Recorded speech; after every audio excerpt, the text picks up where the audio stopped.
का ये सखी। बोला हो सखी का कहत। अरे देखत है बड़ी गुम सुम हो का कोनो तकलीफ उकलीफ का तो तकलीफ तो बहुत बड़ी हो। कैसन हो? यह मन कहा था ना कि एक मैक्सी खरीद ले बस वह पहिर के दिन काटी। अरे अपन बीमारिया साफ साफ बतावा, बुझनी मत बुझावा। अच्छा ला सुना सुनावा।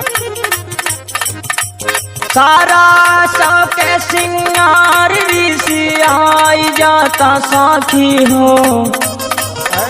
सारा सबके सिंगार ऋषि आई जाता साखी हो।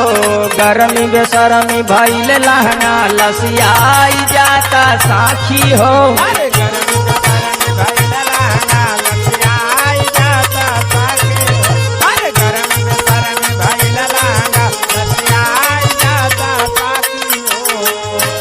सारा सबके सिंगार ऋषि आई जाता साखी हो।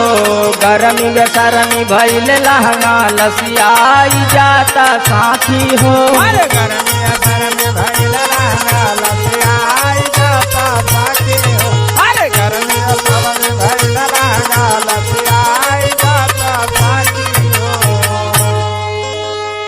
और सुना हो सखी। सुनावा।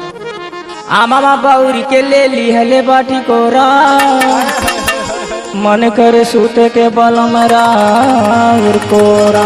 बड़ा दुख बा ये सखी। आमा बौरी के ले ली हले बाटी कोरा।